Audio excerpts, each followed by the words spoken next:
What is going on? So it's been a while. Figured I'd push the record button and make a video. Had some questions over the last month. Figured I'd answer a couple of those. We'll start with the deflector plate question I got the other day, and the guy wanted to know what these were for. They clip onto the bottom of the cylinders attached to the studs. And the premise of this is when the air comes off of the fan housing and blows between the cylinders, it hits this and then directs the air around the bottom of the cylinder to cool it.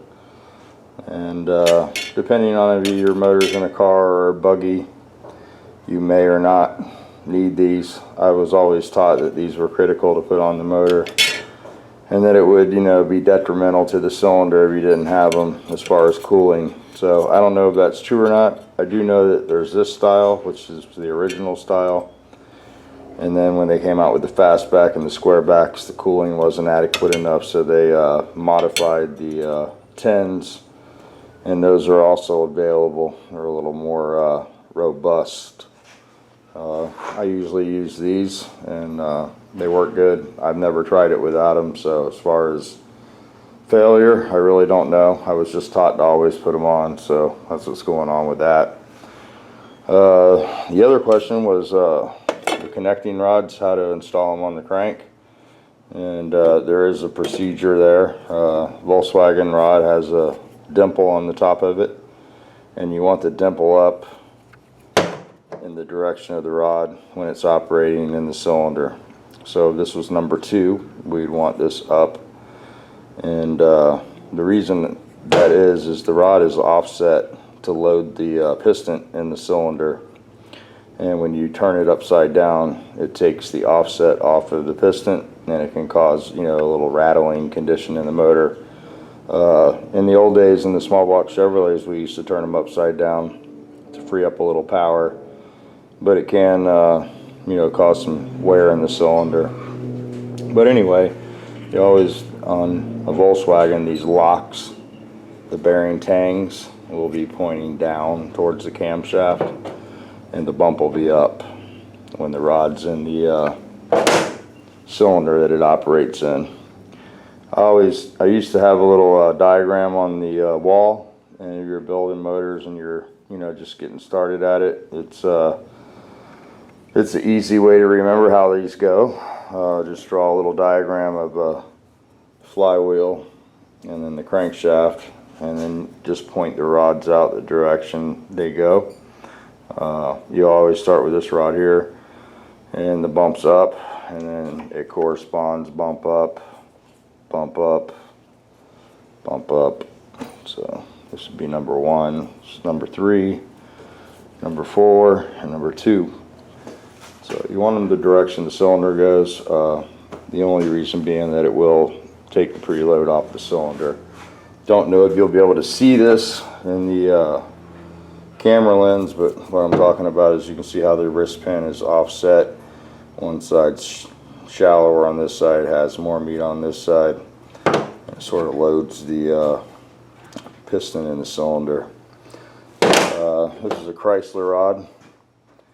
It's the same way. This is a 5.7, and it's more this way than that way. So just that's the tip on that. It's pretty basic. This should be in your manual. As you're working on a Volkswagen and you have any kind of manual, you should be able to find that information. So books with pictures help, but when they're referring to locks, they're actually bearing tangs, and that would be those little jobbers there. And you always want to make sure those are facing side by side, where you have a tang here and a tang here, so you don't have the cap on backwards.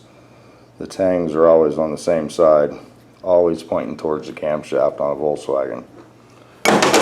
So that's that.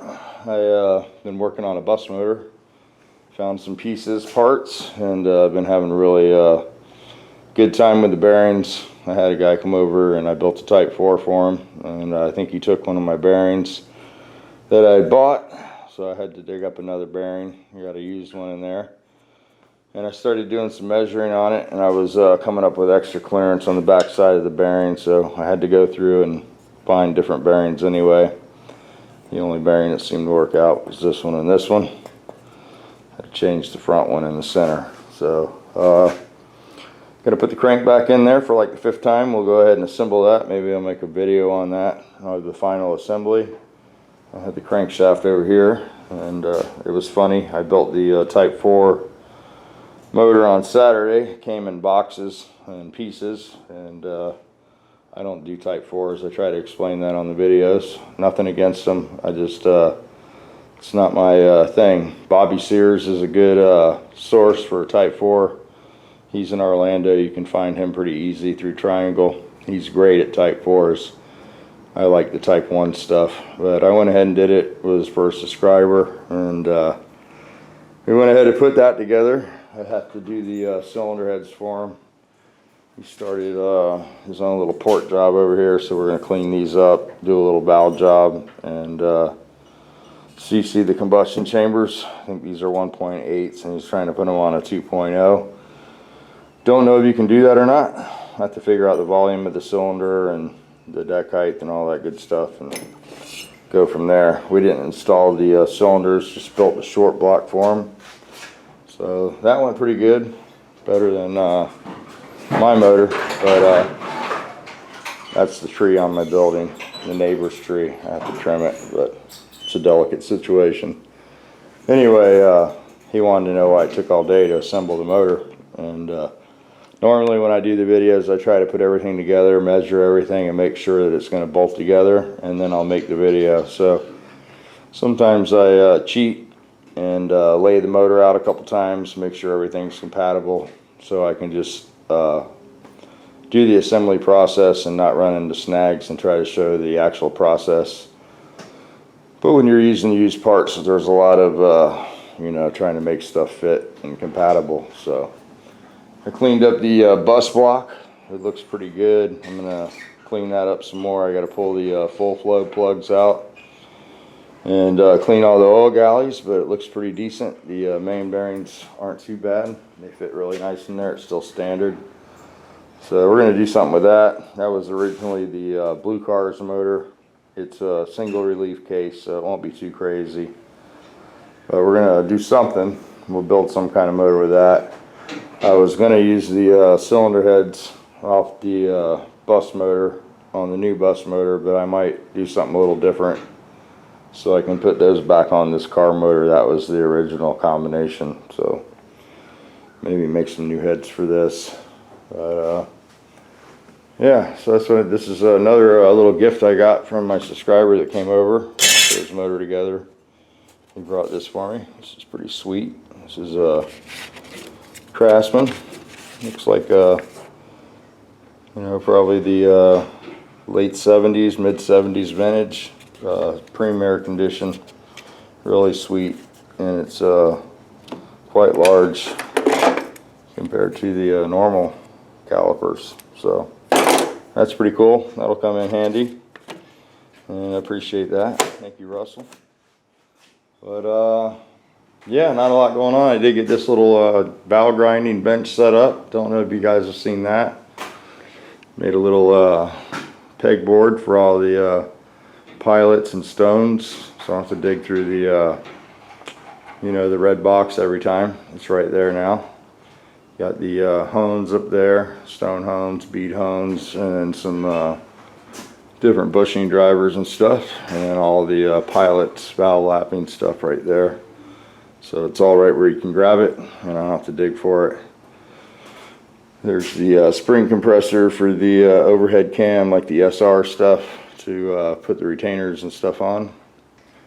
And I got some parts on the wall over here. Got the stuff sorted out and gathered up, still finding stuff, but got some stuff in stock.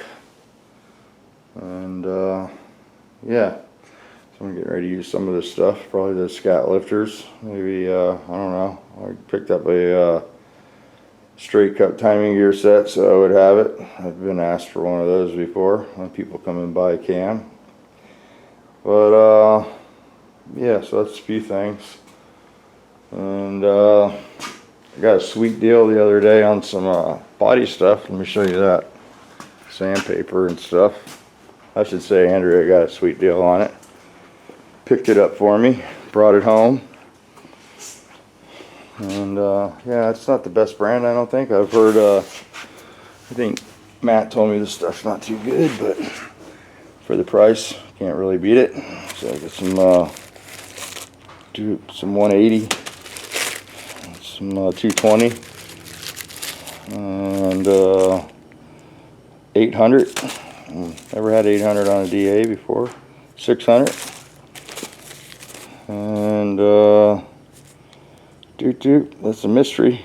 P150B. Don't know exactly what that is. Maybe that's for like doing cabinets or something, but some weird grits, you know. 45 yards of 240 grit, and 400 grit, 45 yards of that, and some tape. Whoops, one fell out. That's not good. I don't want to get that stuff dirty. That'll have to be used car lot. But anyway, these are all good still. I got those. Got 2 rolls of double-sided tape. I got some file paper. This is 36. This is 80. And this is 80. And then I got some of these bad boys, which I don't know are going to fit my fixture, but I'm sure that, you know, I'll be able to pick something up. This hole looks a little small here for my new Hitachi. But anyway, those. A little block. That's old school there, man. What's the brand on that? Oh. And then this is some 60-inch P1000. And that's some 500. Some weird grits that I normally wouldn't buy, you know. But this is aluminum oxide. These are little, I guess they call those Rolox discs. I have to get an arbor for those. I use a different type, but when they're on sale, it's like shoes, you know. If they're just a little too small, buy them. There's some more of those. And showed you those, showed you that. Oh, this is a like a 6-pack or a 4-pack. This is all sandpaper in here. 80 grit on the roll, 6-inch. And then here's some Bondo hog paper. 80, yellow. But all that stuff for $20. So I think I can afford to give it a shot. That'll keep me in sandpaper for a little bit. I tried to go back today. I was gonna, you know, buy the whole pallet. There's a whole pallet of this stuff. I mean, almost to the roof. I don't do a lot of body work, you know. I don't do a lot of stuff anymore. And, you know, one guy, that's why my shop looks like it does. But I was thinking, you know, maybe I could pick it up and pass it on to some of the guys. But I went back today and they'd put it out and had the community garage sale this morning. And all the local shops came by and pilfered it. There's a lot of 5-inch sandpaper left, so if anybody's on the 5-inch DA pad, leave a comment below and maybe I can hook you up and we can send it to you. That's what, they had a lot of that 5-inch stuff left. And yeah, so oh, that's what's going on with that. I got the convertible right here. I can give you a quick look at this. I got this side all stripped. Got a little bit of rust right there in front of the tire. Have to rebuild the heater channel caps on both sides on the outside of the car. Somebody's already put rockers in this, or caps. I don't know which ones. They didn't replace the whole heater channel, so they put the piece that the running board bolts to. And we got the floors all installed, welded in. Got the heater ducts all repaired. Got the heater channels made in the back. Everything's welded up back here. Got it stripped down. And I got to do a little sanding on the Duraglass in there. Don't know if you can see that. It's sort of dark in here. I apologize. But I put a little Duraglass over some of the panels that I patched. And had an issue with my compressor. I think I might have put too much oil in it. I don't know. I'm going to come out here in a little bit and drain the oil, but it's putting oil into the air pretty consistent. I mean, yellow. Looks like a top fuel car after I pass when it gets nitromethane in the oil. But yeah, so I might have to do something with this pump. I don't know. I don't have a budget for anything like that right now, so I did get my paint gun back that works off the spray box, so I can at least get this thing in primer and get some paint on it. I got some black all grip for it, but the Nova doesn't want to behave. It's not running very well. Last time I started it, it was being all weird. So I'm going to take the float ball off and check the fuel pressure and all that good stuff. I was by myself, so it was misbehaving. But anyway, what's going on? I got the body shop and the milk crates going on here. I did a little RV repair for a little RV place, a couple spot jobs. That was pretty cool. I didn't get any videos of that. I got one short one, but I didn't put it up. But anyway, 73 still sitting here in limbo. The race car is starting to get a light surface rust on it. I might just clear that. You know, that's a new look, but haven't done a lot to that. But that's what's going on. Not a lot. Still need to paint this half of the floor, but I've been trying to get stuff going out here. I'm really thinking about dropping the ceiling in here and putting some AC in here because it's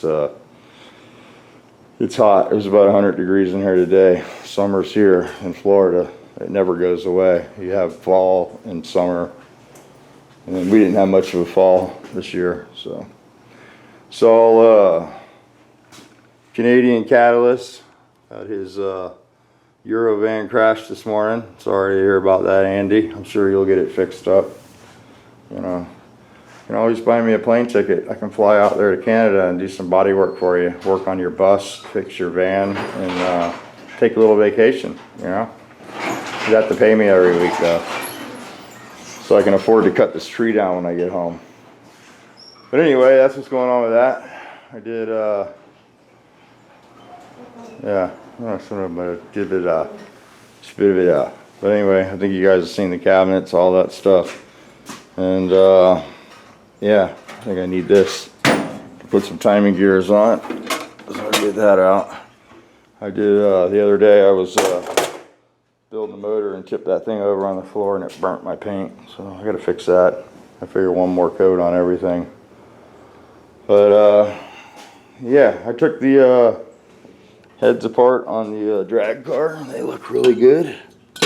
Here's the heads off the turbo bug.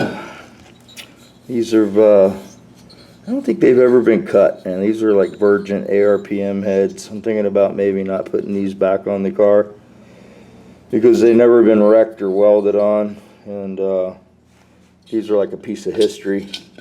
I have the new CB Performance Competition Eliminators, and I think these need to probably get cleaned up and valve jobbed and put in a bag, and maybe let them go. See if somebody wants to buy them that's into the vintage thing. But these are what started that whole design. The Superflow Competition Eliminator was all, you know, copied off this ARPM design, and these things are fast, dude, for not being welded. They're pretty damn quick, and they've held up really well. I got them and they were almost brand new, but they probably have maybe I don't know, I have all the passes recorded, but there's probably about 150, 200 passes on them. When I got them, they were almost brand new. So that's what's going on with that. I got a new fuel tank for the drag car over there with a surge pot, so I need to plumb that, get that going. Still got the 2110 collecting dust. I don't really have anything to put that in, and yeah, maybe put it in the drag car. I don't know. I just don't need to be putting any more irons in the fire, if you know what I mean. But anyway, I think you guys are caught up. I'm gonna go ahead and cut this one short. I really need to get a laptop out here and answer some more questions. Really don't know what kind of videos to make at this point anymore. You know, I don't know how many more motor videos to make. Some of my regular subscribers or friends, they're like, if I got to see another Volkswagen video, I'm going to shoot myself. But you know, some guys really like them, so it's a hard decision. You know, I don't know which direction to go with in the channel, but so put it in the comment below. You know, if you want to see more motor videos or engine builds or transmission stuff.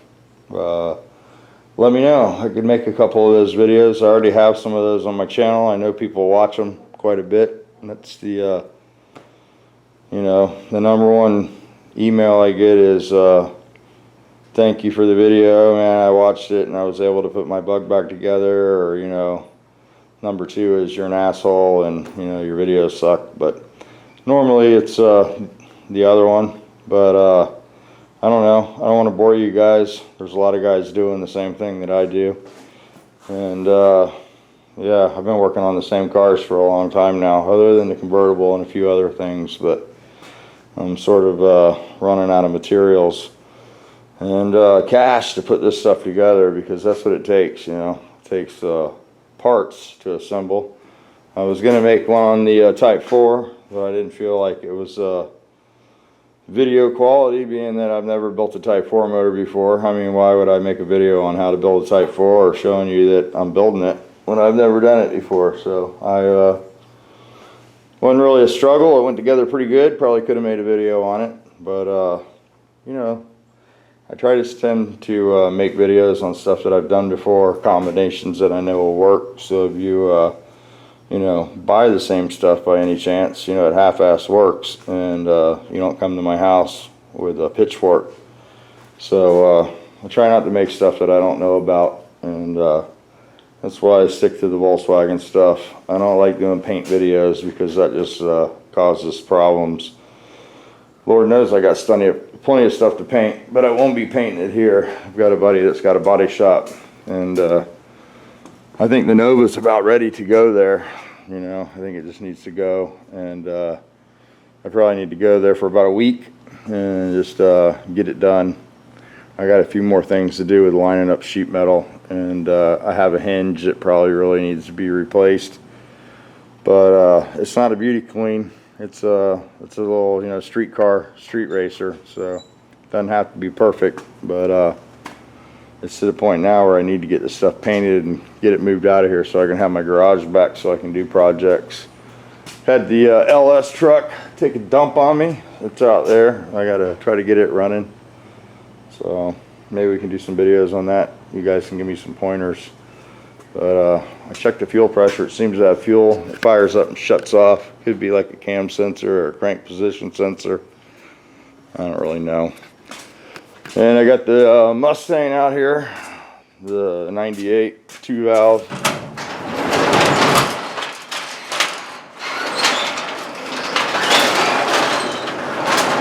Oh boy. Getting the parts for this today, or tonight, or maybe in the morning, so we can put that back together. Tail shaft bushing and the new seal, and Haley can start driving her Mustang. And I might just take this off the road and just start driving this one. I don't like driving this car, so I need to get insurance on it. I just got the basics, because Mustangs, they bend you over. Anyway, this is going on. It's a beautiful day here in Florida. The wind is blowing. Dogs are frolicking. The brown dog's got cancer. She's got a big tumor on her side now. Come here, Brownie. There you go. Look at that sucker. You can't take it off though. She's too old. But she seems to be doing pretty good. Yep. And there's the fat beagle. Anyway, let's turn this off. Hope everybody's having a great day. Get out there and push that record button. Make a video. And don't be like me. Pick the camera up.